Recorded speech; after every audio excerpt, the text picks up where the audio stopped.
Halo teman-teman, selamat datang di podcast Bincang Isu Kritis. Nah, semoga kalian semua dalam keadaan sehat dan bahagia.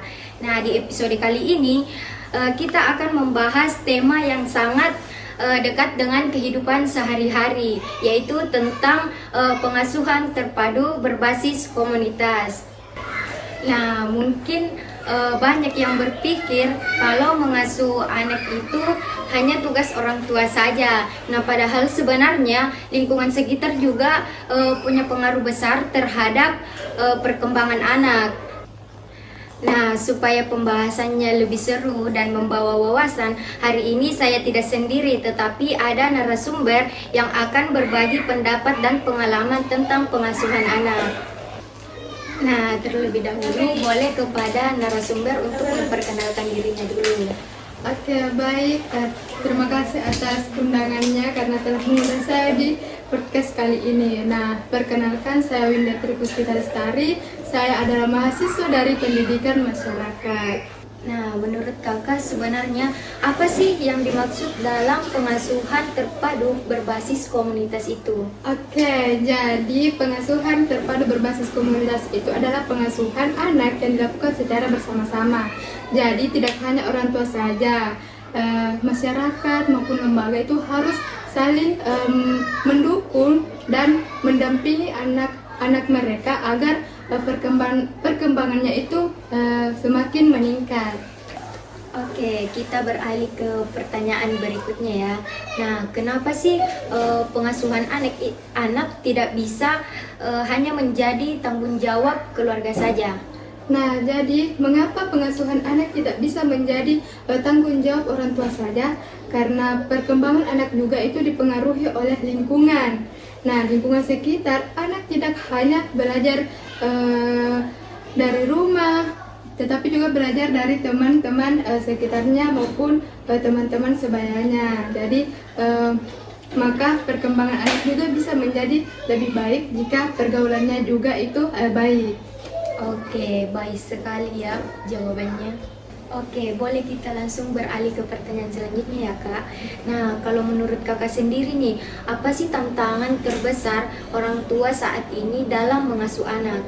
Oke, baik. Nah, jadi tantangan terbesar orang tua saat ini dalam mengasuh anak itu salah satunya karena kesibukan orang tua. Nah, selain karena kesibukan orang tua juga ada karena pengaruh dari gadget atau media sosial.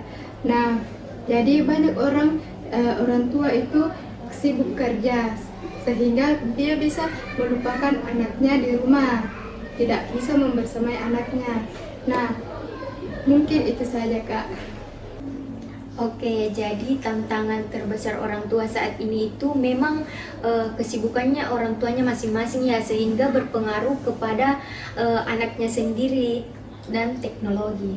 Iya, jadi selain kesibukan dari orang tua, pengaruh gadget juga sangat mempengaruhi perkembangan dari anak itu sendiri. Makanya jika anak sedang bermain gadget ataupun media sosial itu harus didampingi dan diawasi dengan baik. Oke, mungkin boleh kita lanjut ke pertanyaan selanjutnya. Oke, baik. Oke.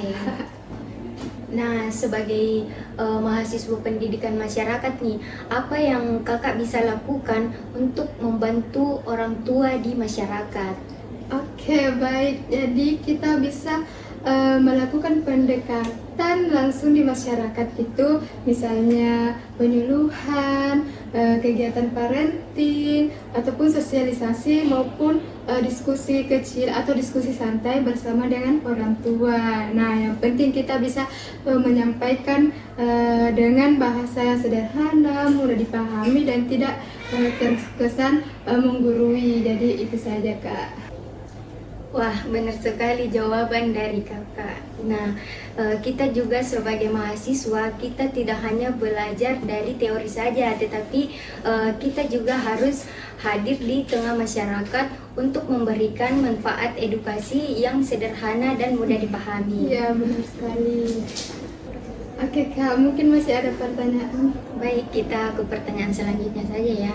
Nah, bagaimana cara memotivasi orang tua untuk ikut kegiatan parenting ini? Oke, jadi caranya dengan membuat kegiatan yang menarik dan dekat dengan kehidupan mereka. Nah, misalnya itu membahas masalah kehidupan sehari-hari seperti anak susah tidur atau fokus belajarnya itu seperti apa.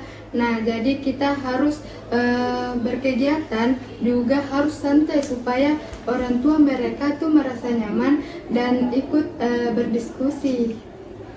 Ya Kak, betul sekali jawaban yang telah Kakak berikan. Nah, kadang juga orang tua itu lebih mau jika pembahasannya itu ke kehidupannya sehari-hari. Oke Kak, mungkin masih ada Oke, pertanyaan baik, kita selanjutnya. lanjut ya. Nah, kalau di masyarakat nih, pendekatan seperti apa yang cocok dilakukan untuk memberikan edukasi tentang pengasuhan anak? Oke, jadi kita bisa menyesuaikan pendekatan dengan kebiasaan masyarakat yang ada di sekitar. Misalnya, kita bisa ikut posyandu, kerja bakti maupun pengajian. Nah, di situ kita bisa pelan-pelan untuk mengajak orang tua dari anak mereka itu untuk melakukan suatu kegiatan yang bermanfaat agar perkembangan anak ini bisa berkembang menjadi baik atau lebih meningkat. Oke, jelas sekali ya jawaban dari Kakak. Wah, pembahasannya sangat menarik dan menambah wawasan sekali ya. Nah, jadi kita bisa memahami bahwa pengasuhan anak itu tidak hanya tanggung jawab orang tua saja, tetapi membutuhkan juga dukungan dari masyarakat dan lingkungan sekitar. Betul sekali. Nah, dan yang paling penting juga itu kita harus memahami bahwa suatu saat kita nanti akan menjadi orang tua juga. Nah, oleh karena itu kita penting untuk mulai belajar tentang parenting dari sekarang supaya lebih siap untuk menghadapi anak-anak. Betul. Nah, jadi buat teman-teman jangan pernah bosan untuk mendengarkan podcast ini. Yuk mulai lebih peduli dan tertarik terhadap mempelajari parenting. Tidak harus menunggu punya anak dulu baru kita mau belajar. Nah, karena ilmu pengasuhan sangat bermanfaat untuk kehidupan selanjutnya. Betul. Terima kasih banyak untuk narasumber yang telah hadir hari ini untuk memberikan ilmu dan pendapatnya. Sama-sama, dan terima kasih juga karena telah mengundang saya di podcast kali ini. Nah, baik teman-teman, semoga podcast ini bisa memberi manfaat dan menambah pengetahuan kita semua. Dan jangan lupa untuk terus mendukung podcast kami dan membagikan kepada teman-teman yang lainnya, supaya semakin banyak yang sadar bahwa pentingnya pengasuhan yang baik bagi anak. Sampai jumpa di podcast berikutnya. Sekian, wassalamualaikum warahmatullahi wabarakatuh.